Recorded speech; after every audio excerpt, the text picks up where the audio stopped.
ভরা শ্রাবণ মাসের সন্ধ্যা। বাড়ির ব্যালকনিতে চেয়ারের সামনে বসে কাঁচের জানালা দিয়ে বৃষ্টির অবিরাম বর্ষণ ধারা আর মৃদুমন্দ ঠান্ডা বাতাস প্রাণের অন্তরস্থল পর্যন্ত একটা আনন্দের তরঙ্গ তুলে মনটাকে আমার যেন মুখরিত করে তুলছিল। আমার ঠিক পেছনে একটা টেপ রেকর্ডারে তখন গানটা বাজছে, শ্রাবণের ধারার মতো ঝরুক পড়ে ঝরুক পড়ে। বৃষ্টির ধারা যেন ভিজিয়ে দিয়ে গেল মনের বাকি থেকে যাওয়া চাওয়াটুকু। ঘরে বসে বৃষ্টি দেখার আনন্দটা ঠিক যেন মিলিয়ে গেল এক মুহূর্তের মধ্যেই। বৃষ্টি গায়ে না মাখতে পারলে, তাকে দু হাতে স্পর্শ না করতে পারলে মনের পিপাসাটা যেন বাকি থেকে যায়। তাই বেরিয়ে পড়লাম বাড়ির বাইরে। সেই সময় মুষলধারায় বৃষ্টি শুরু হয়ে গেল। কি আর করা যায়, মনের আশাটুকু পূরণ করতে ছাতা নিয়ে সোজা রাস্তার ধারে জল কাঁদা পার করে হাঁটতে হাঁটতে চলে এলাম বাড়ির কাছেই গঙ্গা নদীর ঘাটে। এই ঘাটের আবার একটা নাম আছে, এটাকে শিব মন্দির ঘাট বলা হয়। নিস্তব্ধতা আর অন্ধকারে ঢেকে থাকা ঘাটের ঠিক পাশেই তেলে ভাজার একটা গুমটি দোকান ঘর নজরে পড়ল। দোকানটার অর্ধেক ঝাঁপ খোলা, আর ভেতর থেকে টিম টিম করে জ্বলতে থাকা হ্যারিকেনের আলোটা দোকানের সামনের খানিকটা অংশকে আলোকিত করে রেখেছে। দোকানের ভেতর থেকে ধোঁয়া বেরোতে দেখে বুঝতে পারলাম যে চপ ভাজা হচ্ছে। আমি এগিয়ে গেলাম সেই দিকেই। এই জায়গাটায় এলাম প্রায় 4 বছর পর। এর আগে এই দোকানটি নজরে পড়েনি।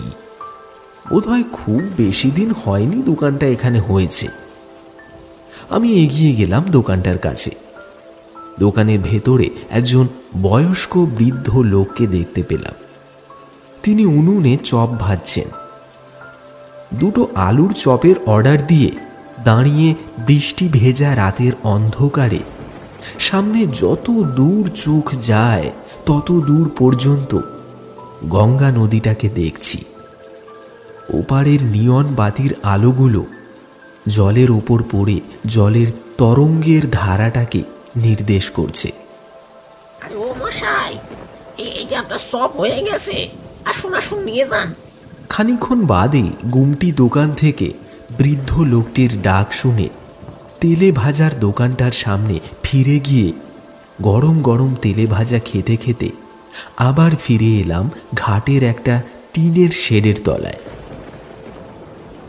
ঝিরিঝিরি বৃষ্টির ধারা অব্যাহত।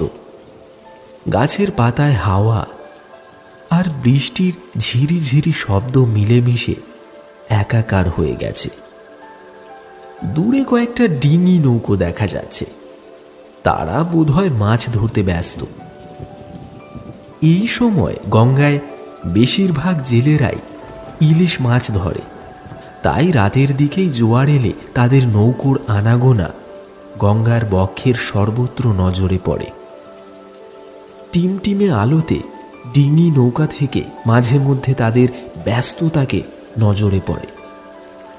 এই ইলিশ মাছটাকে জ্যান্ত দেখার আমার এককালের ভীষণ শখ ছিল, কিন্তু সুযোগ পাইনি কখনো। বাজারে তো বরফ চাপা দেওয়া ইলিশ দেখেছি অনেক, কিন্তু নৌকোর মধ্যে জল থেকে তুলে আনা ছটফট করে লাফাতে থাকা ইলিশ মাছ, সেটা দেখার মজাটাই শুনেছি আলাদা। আবার সূর্যের আলো পেলে নাকি ইলিশ মাছ মরে যায়। মনের এই ইচ্ছেটাকে পূরণ করতেই হবে, কিন্তু কিভাবে? সেই সময় আমার পেছন থেকে একজনের কণ্ঠস্বর কানে ভেসে এলো। আরে রজত না, কি ব্যাপার, কতদিন পরে দেখা। অন্ধকার হলেও গলাটা চিনতে ভুল করিনি। পেছনে ঘুরে তাকিয়ে দেখলাম অন্ধকারের মধ্যে দাঁড়িয়ে আছে অধীর কাকা। আমার বাবা এনার কাছ থেকে বরাবর মাছ কিনতেন, তবে উনি আমাদের বাড়িতে গিয়ে প্রায় দিনই মাছ দিয়ে আসতেন। তাই মাছ কিনতে আমার বাবাকে বাজারে যেতে হতো না। আজ বাবা মারা গেছেন বছরখানেক হলো। অধীর কাকার মাছ দিয়ে আসাটাও বন্ধ হয়ে গেল, আর আমি চলে গেলাম বেঙ্গালুরুতে অফিসের কাজে। কাকাকে বললাম, আরে অধীর কাকা যে, কি খবর তোমার? কতদিন পরে তোমার সাথে দেখা। তারপর বলো, কেমন আছো? এই চলছে ভায়া। তা এতদিন পর এলি এইদিকে, কোথাও গিয়েছিলে নাকি? হ্যাঁ, ব্যাঙ্গালোরে গিয়েছিলাম, বছরখানেক হলো। অফিস থেকে পাঠিয়ে দিল। ও, তা সব ঠিক আছে তো এখন? হ্যাঁ, চলে যাচ্ছে। তা চললে কোথায় তুমি? ওই আর কি, কাজের সময় চলে এসেছে। এখন নৌকো জলে ভাসিয়ে দিয়ে বেরিয়ে পড়তে হবে। দুদণ্ড যে বিশ্রাম নেব তার আর সময় কই। হারুনের মুখে শুনলাম রাতের দিকে জোয়ারে ইলিশের জোয়ার লাগবে। তাই যাই দেখি ভাগ্য কতটা সঙ্গ দেয়। চলি ভাইয়া, দেখা হবে খন। বাড়িতেই আছো তো নাকি আপাতত? হ্যাঁ, আছি আপাতত। মাস তিনেকের ছুটি, তারপর আবার চলে যাব। তাহলে কাল সকালে একটা বড় সাইজের ইলিশ তোমার বাড়িতে দিয়ে আসবো। কতদিন যাওয়া হয়নি। দাদাও মারা গেলেন, আর তুমিও তো চলে গেলে। কাল যাব, আসি তাহলে। তারপর সারা রাত মাছ ধরবে নাকি এখন? হ্যাঁ, আর কি, জাল ফেলবো এখন, আর সেই সকালে তুলব। তাতে যা ওঠে উঠবে। আমার না খুব ইচ্ছে করে এই সারা রাত ধরে ইলিশ মাছ তোমরা কিভাবে ধরো সেটা দেখার জন্য। জ্যান্ত ইলিশ মাছ দেখার ইচ্ছে আমার অনেক দিনের, কিন্তু তা আর পূরণ হলো কই।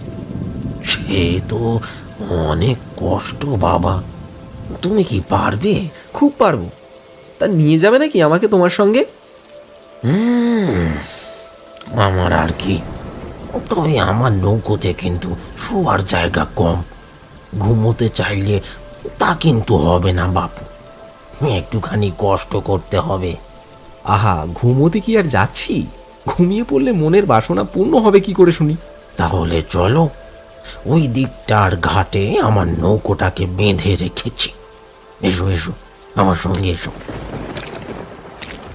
মনের ইচ্ছাটা যে এত তাড়াতাড়ি পূরণ হয়ে যাবে তা আমি কল্পনাও করতে পারিনি। মনের সেই তখনকার অনুভূতিটা আমি লিখে বোঝাতে পারবো না। অধীর কাকা একটা হ্যারিকেন হাতে গঙ্গার ঘাটে নেমে পাড়ের দিকে গিয়ে তার নৌকোতে উঠে পড়ল। আমিও নৌকোতে উঠে পড়তেই অধীর কাকা হ্যারিকেনটাকে নৌকোর ছাউনির একটা দড়ির সাথে ঝুলিয়ে দিয়ে বলল, এই এই ছাউনির ভেতরেই থেকো বাবা, বাইরে বৃষ্টিতে দাঁড়িয়ে থেকো না। এসো এসো, আমি নৌকো পুজো দিয়ে তারপর বেরিয়ে পড়ব। আমি ঘাড় নেড়ে হ্যাঁ জানাতে উনি নৌকো থেকে নেমে একটা ধূপকাঠি জ্বালিয়ে দেখলাম প্রণাম করলে। তারপর নৌকোর দড়ি খুলে দিলেন। আমি ছাউনির ভেতরে গিয়ে বসে আছি। বাইরে গুঁড়ি গুঁড়ি বৃষ্টি হচ্ছে, সাথে বেশ ভালোই হাওয়া এসে লাগছে আমার গায়ে। অন্ধকারাচ্ছন্ন চতুর্দিক। একটা অজানা পাখি ডাকতে ডাকতে নৌকোটার পাশ থেকেই চলে গেল। গঙ্গার বুকে ভেসে বেড়ানো একটু দূরেই সেই ডিঙি নৌকোর টিমটিমে আলোগুলো এখনো চোখে পড়ছে। নৌকোটায় একটা ধাক্কা লাগলো, আমি কেঁপে উঠলাম। বুঝতে পারলাম অধীর কাকা নৌকোটাকে ঠেলে জলে ভাসিয়ে দিয়েছে। তারপর তার ছায়া মূর্তিটাকে দেখলাম ঝপ করে এক লাফে উঠে পড়ল চলন্ত নৌকোতে। দাঁড় ঠেলে জোয়ারের জলে দুলতে দুলতে ভেসে চলল অধীর কাকার নৌকোটা। অনেকটা পথ অতিক্রম করে এসে অধীর কাকাকে দেখলাম জাল হাতে নিয়ে জলে ফেলতে ফেলতে যাচ্ছে। আমি বললাম, কাকা, ওই মাঝখানে চরের কাছে তো ফাঁকা দেখছি, ওইদিকে কি মাছ নেই? আছে আছে, কিন্তু ওই দিকটায় যাওয়া বারণ আছে। কেউ ওই চরের দিকে যায় না। কেন? ওখানে যাওয়া বারণ কেন? ওই দিকের চরে ভূতের বাস, তাই যাওয়া বারণ। ভূতের বাস? কি যে বলো না কাকা, ভূত বলে কিছু আছে নাকি? তাছাড়া তুমি নিজে চোখে কি দেখেছো কখনো? হাসছো? কে বলেছে ভূত বলে কিছু নেই? আমি দেখেছি, অনেক দিন দেখেছি। তাছাড়া ওই চরের দিকেই বছর 5 আগে আমার 3জন জেলে বন্ধু তাদের ডিঙি নিয়ে মাছের খোঁজে গিয়েছিল, কিন্তু তাদের আর খুঁজে পাওয়া যায়নি। শুনেছিলাম তাদের মৃতদেহগুলো নাকি নই চড়ায় পাওয়া গিয়েছিল। তাদের মাথাগুলো ছিল চড়ার বালির মাটির নিচে, আর পাগুলো ছিল ওপরের দিকে। পুলিশ নৌকো নিয়ে গিয়েছিল বটে তাদের মৃতদেহগুলোকে উদ্ধার করতে, আর ওদের নৌকোটা ছিল চরের একেবারে ওই ভেতরের ঘাসের জঙ্গলের মধ্যে।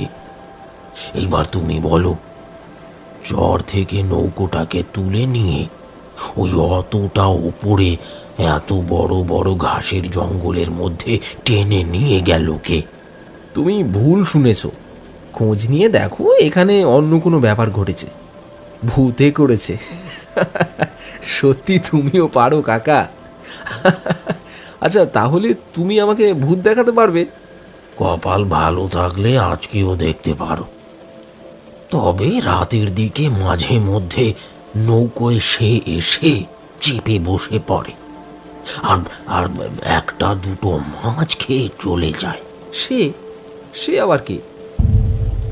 পিশাচিনী। পিশাচিনীর নাম শুনেছ? পিশাচিনী? আবার মাছ খায়? এসো না, এসো না, দেখবে। আজ না হয় অন্য একদিন ঠিক তোমাকে দেখাবো। এই বলে অধীর কাকা ছাউনির ভেতরে ঢুকে এসে ভেজা গা হাত পা মুছে বসে বলল, এই ঘাটেই আজ রাতে থাকবো, বুঝলে? ভোরবেলায় জাল তুলতে তুলতে শিব মন্দির ঘাটে গিয়ে জাল তুলবো। এসো, খেয়ে নাও, তারপর কথা হবে। আমি এতক্ষণ ধরে খেয়াল করিনি যে অধীর কাকা কখন আবার ঘাটে এসে তার নৌকোটাকে ভিড়িয়ে দিয়েছিল। নৌকোটা জলের তরঙ্গে তখন দুলছে। ছাউনির ভেতরে ঢুকে এসে একটা টিফিন কারি থেকে 4টে রুটি আর তরকারি বার করে এনে আমাকে দিয়ে তিনি বললেন, এই আছে, খেয়ে নাও। কিন্তু তোমারটা কোথায়? আমি পরে খেয়ে নেবক্ষণ।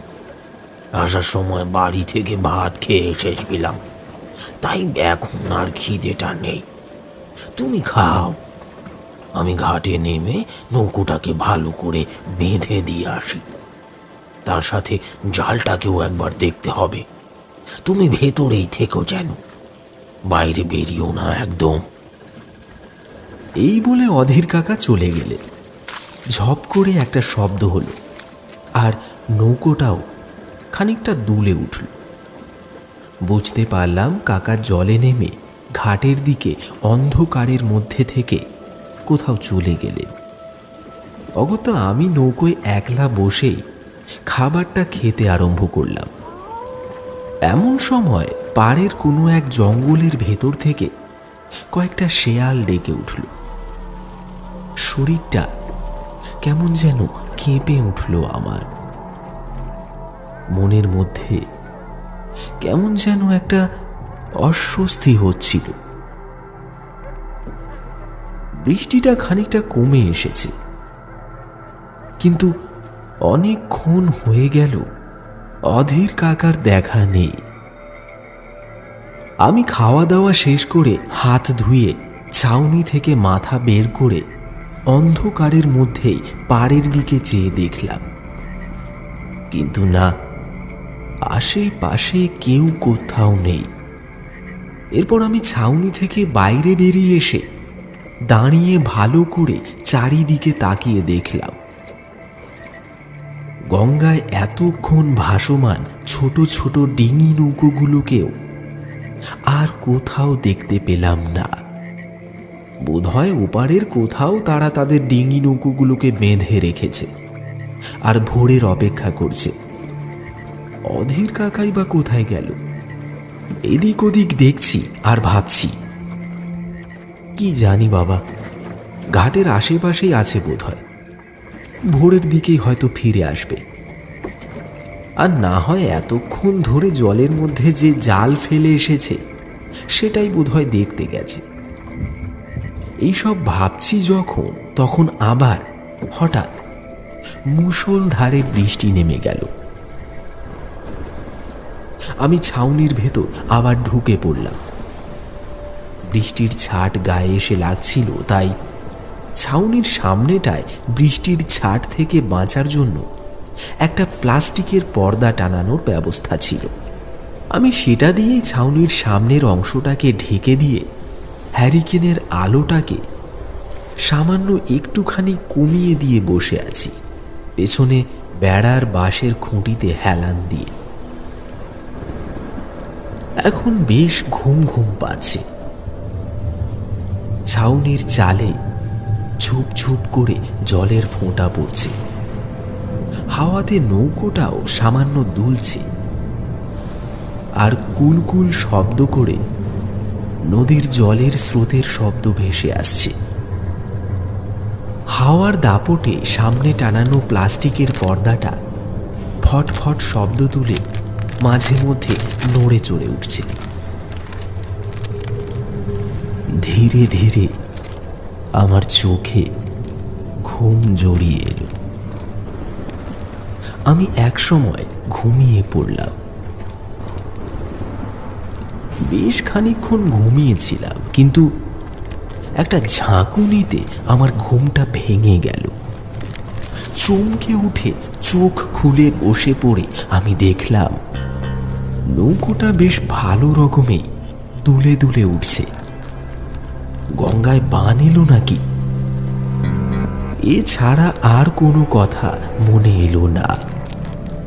তখনও বাইরে বৃষ্টি চলছে, ছাউনির ওপরে বৃষ্টির ফোঁটা পড়ার শব্দ পাচ্ছি। হঠাৎই কেন জানি না আমার মনে হলো নৌকোটায় আমি ছাড়াও আরো একজন কেউ বাইরে ঠিক নৌকোটার সামনে বসে আছে। তাহলে কি অধীর কাকা ফিরে এসেছে? কিন্তু তিনি যদি এসেই থাকেন, তাহলে এই বৃষ্টির মধ্যে বাইরে বসে ভিজছেন কেন? ভোর হয়ে এলো নাকি? অধীর কাকা কি জাল গুটোচ্ছে, আর তার জন্যে কি নৌকোটা এরকম দুলে দুলে উঠছে? আমি হাত ঘড়িটার দিকে চোখ বুলিয়ে দেখলাম রাত তখন 2:30। তাহলে ভোর হতে এখনো প্রায় 1.5 ঘন্টা বাকি। তাহলে নৌকোটা দুলছে কেন? আমি প্লাস্টিকের পর্দাটাকে সামান্য ফাঁকা করে বাইরে তাকিয়ে একবার দেখলাম, আর পরক্ষণে আমার সারা শরীরে একটা চমক জাগলো। বুকটা যেন হঠাৎ কেঁপে উঠল আমার। আমি দেখলাম অন্ধকারের মধ্যে নৌকোটা ঠিক শেষ মাথায় পা ঝুলিয়ে পেছন ঘুরে বসে আছে সাদা শাড়ি পরা একটা মেয়ে। তার মাথার সমস্ত চুলগুলো যেন হাওয়ায় উড়ছে। সেই দৃশ্য দেখে শিউরে উঠলাম আমি। আমার বুকের হৃদস্পন্দন যেন বেড়ে দ্বিগুণ হয়ে গেল। কি এটা? আমার মনে পড়ে গেল অধীর কাকার বলা কথাটা, পিশাচিনী। এই কি সেই পিশাচিনী নাকি? আচ্ছা, যদি তাই হয় তাহলে এখন কি হবে?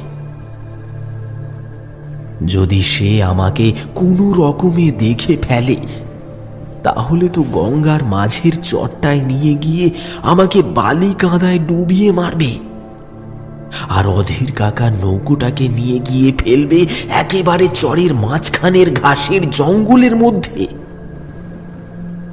আমি ভয়ে চুপ করে বসে রইলাম। একটা টু শব্দ করলেই আর আমার রক্ষে নেই। এখন অধীর কাকার সঙ্গে থাকলে তাও খানিকটা সাহস পেতাম, কিন্তু সে তো আর হচ্ছে না। কারণ কোথায় তিনি আছেন তা আমি জানি না। আমি চুপ করে বসে রইলাম। মুহূর্তের মধ্যে দেখলাম সে তার মাথাটাকে খুব ধীরে ধীরে ঘুরিয়ে আমার দিকে তাকিয়ে যেন দেখছে, কিন্তু তার মুখটাকে অন্ধকারের ভেতরে আমি ঠিক দেখতে পাচ্ছি না। আমি ভয়ে একেবারে সিঁটিয়ে গেলাম। প্লাস্টিকটাকে নিঃশব্দে ধীরে ধীরে আটকে দিতে যাব, এমন সময় দেখলাম নৌকোটা আরো একবার বেশ জোরে দুলে উঠল, আর আমি টাল সামলাতে না পেরে ছাউনির বাইরের দিকে গড়িয়ে পড়লাম। আর সঙ্গে সঙ্গে আমার মুখের কাছে চলে এলো সেই পিশাচিনীটা, আর তার ভয়ঙ্কর সেই চেহারা দেখে আমি অজ্ঞান হয়ে পড়ে গেলাম সেইখানে।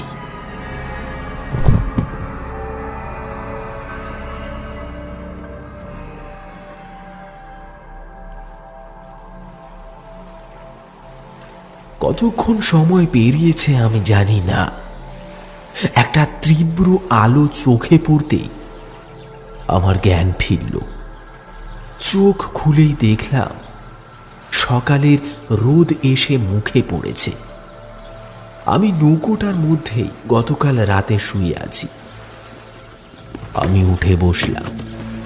দেখলাম নৌকোটা মাঝ গঙ্গার চরের ভেতরে ঘাসের জঙ্গলের ভেতরে পড়ে আছে।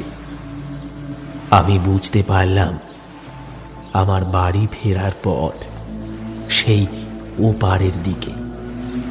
শিব মন্দির ঘাটের পাশে কালী মায়ের মন্দিরটাকে দেখতে পেলাম, কিন্তু চোখ যাকে খুঁজছিল সে এখনো ফেরেনি কেন? অধীর কাকা কোথায় গেল? আর সে বলেছিল এই চরে কেউ মাছ ধরতে আসে না ভয়।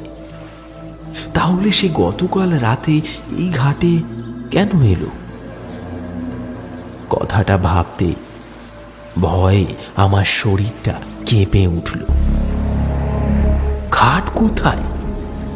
এটা তো সেই চরের ঘাসের জঙ্গলের মাঝখানটা। কিন্তু অধীর কাকা যে বলল সে অন্য কোনো চরে নৌকোটাকে ভেরিয়েছে, তাহলে সেই ঘাট কোথায়? আর এখানেই বা নৌকোটা এলো কি করে?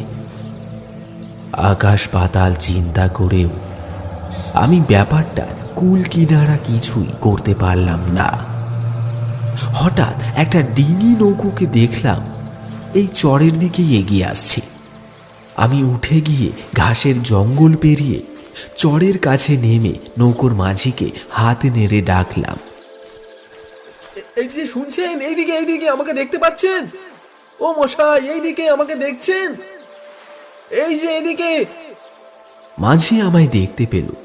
তারপর তার নৌকোটা নিয়ে এগিয়ে এলো আমার কাছে। আমাকে সেখানে দাঁড়িয়ে থাকতে দেখে যেন হতবাক হয়ে গেছে সে। চরের কাছে তার নৌকোটাকে ভিড়িয়ে দিয়ে সে বলল, আপনি এই শহরের মধ্যে কি করতেছেন?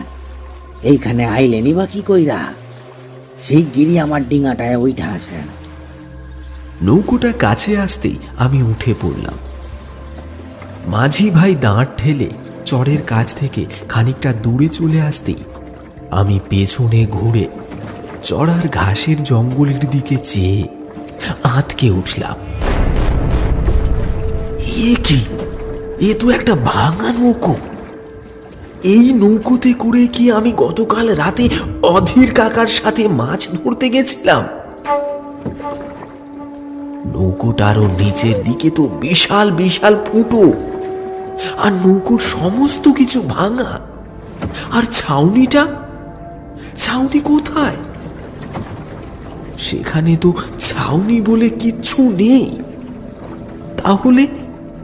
তাহলে কি সেই পিশাচিনী গতকাল রাতে অধীর কাকার নৌকো থেকে আমায় তুলে এনে চরের এই ভাঙা নৌকোতে ফেলে দিয়ে গেছে? কিন্তু তা কি করে সম্ভব? পিশাচিনী তো চরের বালি কাঁদার মধ্যে মাথা ঢুকিয়ে দিয়ে মানুষকে মেরে ফেলে। তাহলে আমি বেঁচে গেলাম কি করে? তাহলে কি অধীর কাকা? এই নেন জল খান। একটা গলার শব্দ পেয়ে আমি চমকে উঠলাম। দেখলাম একটা জলের বোতল এনে আমার সামনে এসে মাঝি ভাই কথাটা বলল। আমি তার হাত থেকে জলের বোতলটা নিয়ে আমার চোখে মুখে ভালো করে জল দিয়ে কয়েক ঢোক জল খেয়ে বোতলটাকে তার কাছে ফেরত দিলাম। তারপর পকেট থেকে রুমাল বার করে মুখটা মুছে নিচ্ছি, সেই সময় মাঝি ভাই বললেন, আপনি ওই শহরে কি করতেছিলেন? আর গেলেনি বা কেমনে? জানেন না ওই শহরে যাওয়া বারণ? আমি একটুখানি ধাতস্থ হয়ে গতকাল রাতের সমস্ত ঘটনা মাঝি ভাইকে খুলে বললাম। আমার কথা শুনে মাঝি ভাই বললেন, আপনার ভাগ্য ভালো ছিল যে আপনি বাইচে গেছেন। এবার যা কই শুনেন। আপনি যে অধীরের কথা কইলেন অত বছর খানেক আগেই মহিরা গেছে। আমি চমকে উঠলাম। কি বললেন? অধীর কাকা মারা গেছেন? কিন্তু গতকাল রাতে তো তার সাথেই আমি, কিন্তু এটা কি করে সম্ভব? আপনি অধীরের যে গল্পটা কইলেন তাতে বুঝতে পারলাম যে সে ভূত হইয়া আইসা আপনার শহরে লইয়া গিয়েছিল। আমি তারে চিনি, আমরা একই পাড়ায় থাকি। ওই শহরেই তো ওর মরাটারে পাওয়া গেছিল। ওর মাথাটারে একেবারে শহরের কাদার মধ্যে ঢুকাই দিছিল। আমি তো প্রথম দেখতে পাইয়া হগলরে জানাইছিলাম। তারপর পুলিশ আইছে। অধীর মণ্ডল, হারণ সরকার আর নিকুঞ্জ সাধুকা এই তিনজনের মরাগুলারে শহরের কাদা থেকে নৌকায় তুইলা নিয়ে থানায় নিয়ে যায়। তা আপনি থাকেন কোথায়? এইসব খবর কিছুই তো জানেন না দেখতেছি। এই তল্লাটে নতুন আইছেন নাকি? মাঝি ভাইয়ের কথাগুলো শুনে আমি হা হয়ে গেলাম। কি বলবো জানি না। খানিকক্ষণ চুপ করে থাকার পরে শুধু বললাম, আমার বাড়ি ওই শিব মন্দির ঘাট থেকে মিনিট 20 লাগে যেতে। আমি বাজারের পাশের পাড়াটায় থাকি। 1 বছর বাইরে ছিলাম, 2 দিন আগেই বাড়িতে ফিরেছি। তাই এই সব ঘটনা আমি জানতাম না। কিন্তু অধীর কাকা আর বাকি 3 জনকে কি সেই পিশাচিনীটাই মেরে ফেলেছিল? শুনেছি তো ওরা 3 জনা একটা নৌকা নিয়া নাকি রাতের বেলায় মাছ ধরতে গিয়েছিল শহরের দিকে। তারপর কি হয়েছিল জানি না। লোকে তো কয় ওগো ভূতে মারছে। এই তোমার মুখে শুনে জানতে পারলাম যে কোন পিশাচিনী না কিসে মাইরা ফেলছে। তবে শহরের দিকে তারপর থেকে আমরা কেউ আর যাই না মানে সাহস পাই না।